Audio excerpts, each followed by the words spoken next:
Hello everyone, welcome back to my channel. I'm Engineer Kim, a registered mechanical engineer and a freelance designer. In this episode, I'm excited to share with you the complete process of designing a stainless steel control panel using SolidWorks. Pero bago tayo mag-start, konting background muna about sheet metal. Sheet metal is a thin, flat material kadalasang ginagamit sa paggawa ng enclosures, brackets, ducts, trays, cabinets, and panels.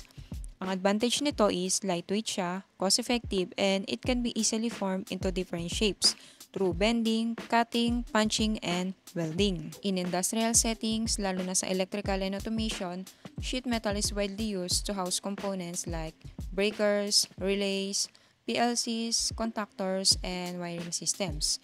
Kaya very important na accurate ang design, strong ang material, and water and dust resistant lalo na kung outdoor ang application. For this project, ang goal natin is to build an IP65 rated control panel made of 1.5mm thick 304 stainless steel.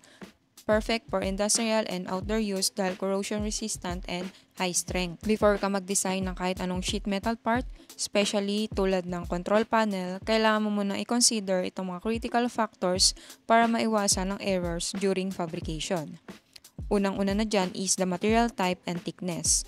Always select the correct material like 304 stainless steel, mild steel, or aluminum, depende sa application.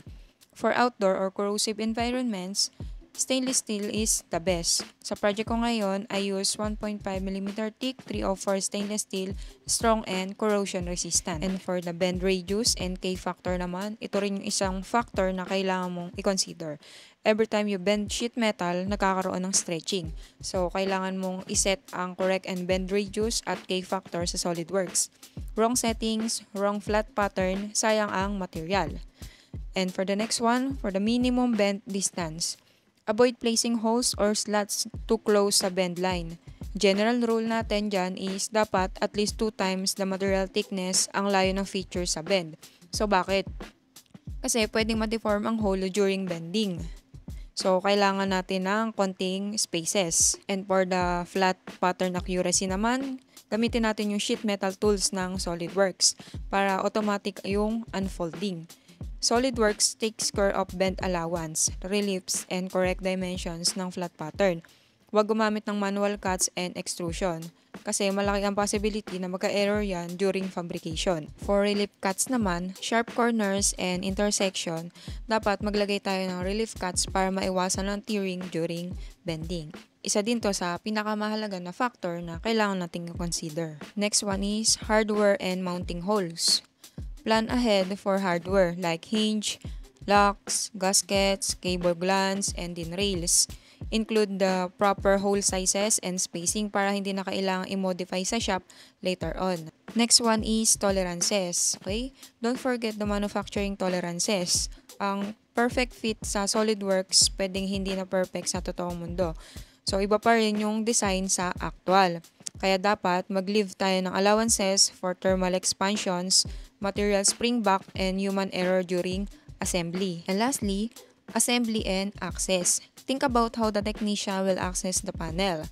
May clearance ba to open the door? Madali bang palitan ng components?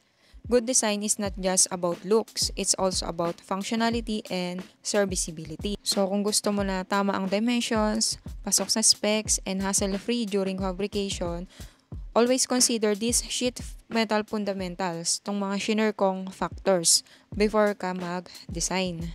Sa project na to, hindi lang dapat sheet metal features ang pinagtutuunan natin ng pansin, kundi pati na rin yung mga practical design considerations na mahalaga sa fabrication, tulad ng bend radius, K-factor, relief cuts, at iba pa. I hope mas naging malinaw sa inyo na hindi lang basta-basta ang pagde-design. Kailangan talagang functional, manufacturable, at safe ang final output. Remember, good design is invisible, pero ramdam mo kapag mali. Kaya importante ang attention to detail, lalo na sa field natin bilang mechanical engineers. Hopefully may natutunan kayo for today's video. Once again, I'm Engineer Kim. Thank you for watching and God bless everyone. See you on my next vlog. Bye-bye!